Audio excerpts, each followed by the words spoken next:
السلام علیکم ورحمۃ اللہ وبرکاتہ۔ رمضان المبارک کا یہ مقدس مہینہ مکمل ہونے کو جا رہا ہے، اور جس طریقے سے ہمیں اللہ تبارک و تعالیٰ کے اس مہینے کے اندر عبادت کرنی چاہیے تھی، ہم اس طریقے سے اللہ تبارک و تعالیٰ کی اس مہینے میں عبادت نہ کر سکے۔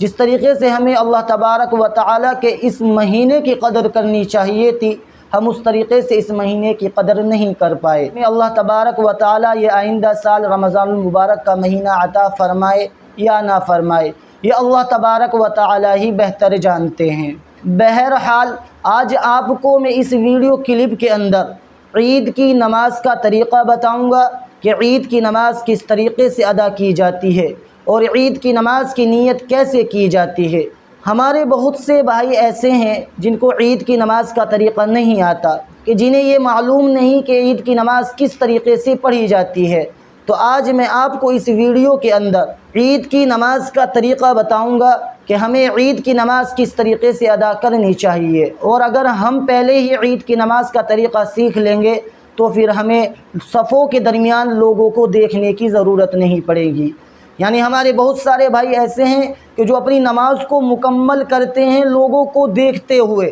یعنی صفوں کے درمیان میں ادھر ادھر دیکھتے ہیں اور وہ اپنی نماز کو مکمل کرتے ہیں۔ بتاؤ یہ کتنی بڑی عجیب بات ہے کہ ہم عید کی نماز یہ سال بھر میں آتی ہے اور ہم اس نماز کا طریقہ ہم پہلے نہیں سیکھتے، بعد میں لوگوں کو صفوں کے درمیان میں دیکھ دیکھ کر اپنی نماز کو مکمل کرتے ہیں۔ یہ کتنی بڑی عجیب بات ہے۔ یعنی جو نماز اللہ تبارک و تعالیٰ نے ہمیں ایک سال میں دی ہے اور پھر ہم اس نماز کو پہلے ہی اس کی مشق نہیں کرتے، پہلے ہی اس نماز کو نہیں سیکھتے، کتنی بڑی دکھ کی بات ہے۔ تو اس لیے آج میں آپ کو اس ویڈیو کے اندر عید کی نماز کا طریقہ بتاؤں گا کہ عید کی نماز کس طریقے سے ادا کی جاتی ہے۔ سب سے پہلے ہمیں عید کی نماز کی نیت کرنی ہے، اور نیت جو ہے وہ دل کے ارادے کا نام ہے۔ یعنی اگر آپ نے اپنے دل میں یہ سوچ لیا کہ میں عید کی نماز ادا کر رہا ہوں، تو یہ آپ کی عید کی نماز کی نیت ہو جائے گی، یعنی آپ کی نماز ادا ہو جائے گی،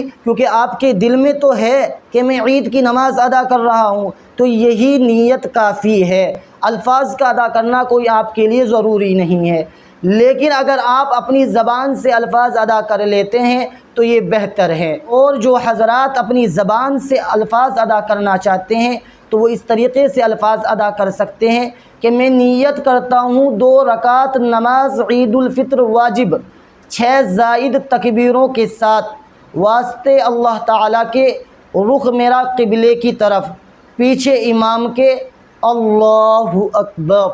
یہ اس طریقے سے آپ کی نیت ہو جائے گی۔ اور ہمارے بہت سارے بھائی ایسے ہیں وہ اپنی زبان سے ان الفاظ کو ادا نہیں کر سکتے، تو ان کے لیے زبان سے یہ الفاظ ادا کرنا کوئی ضروری نہیں ہے۔ اگر وہ زبان سے ادا کر لے تو بہتر، ورنہ اگر وہ اپنے دل میں یہ سوچ لے کہ میں عید کی نماز ادا کر رہا ہوں تو ان کی عید کی نماز ادا ہو جائے گی، ان کی نماز درست ہو جائے گی۔ بہرحال آپ نیت کا طریقہ تو سیکھ گئے ہوں گے، اب ہمیں عید کی نماز کس طریقے سے پڑھنی ہے؟ ہمیں عید کی نماز اس طریقے سے پڑھنی ہے، جب امام صاحب پہلی تکبیر کہتے ہوئے کانوں تک ہاتھ اٹھائے اور کہیں اللہ اکبر، تو امام صاحب کو بھی ناف کے نیچے ہاتھ باندھ لینے ہیں اور آپ کو بھی ناف کے نیچے ہاتھ باندھ لینے ہیں، اور امام صاحب کو بھی اب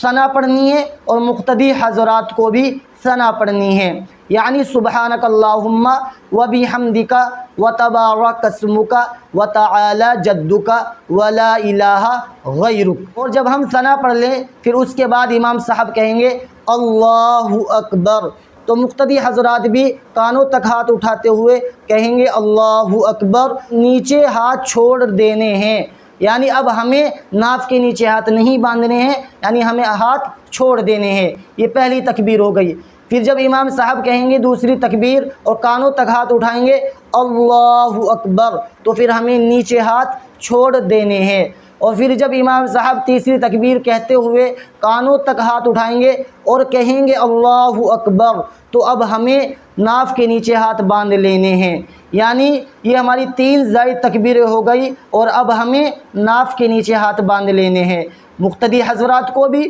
اور امام صاحب کو بھی۔ اور اب امام صاحب پہلے قرات کریں گے، یعنی سورہ فاتحہ پڑھیں گے، پھر اس کے بعد کوئی سورت ملائیں گے، پھر اس کے بعد امام صاحب رکوع کریں گے، سجدہ کریں گے، اور پھر سجدے کے بعد امام صاحب جب دوسری رکعت کے لیے کھڑے ہو جائیں گے تو پھر امام صاحب پہلے سورہ فاتحہ پڑھیں گے، پھر اس کے بعد کوئی سورت ملائیں گے، اور سورت ملانے کے بعد تو آپ کو ابھی رکوع میں نہیں جانا، تو پھر امام صاحب پہلی تکبیر کہیں گے اور کانوں تک ہاتھ اٹھائیں گے اور کہیں گے اللہ اکبر۔ تو مقتدی حضرات کو بھی اور امام صاحب کو بھی نیچے ہاتھ چھوڑ دینے ہیں، یہ پہلی تکبیر ہو گئی۔ اور پھر امام صاحب دوسری تکبیر کے لیے کانوں تک ہاتھ اٹھائیں گے اور کہیں گے اللہ اکبر، تو آپ کو بھی اور امام صاحب کو بھی نیچے ہاتھ چھوڑ دینے ہیں۔ پھر اسی طریقے سے امام صاحب تیسری تکبیر کے لیے کانوں تک ہاتھ اٹھائیں گے اور کہیں گے اللہ اکبر، تو آپ کو نیچے ہاتھ چھوڑ دینے ہیں۔ اور جب امام صاحب چوتھی تکبیر کہیں گے تو اب ہمیں کانوں تک ہاتھ نہیں اٹھانے ہیں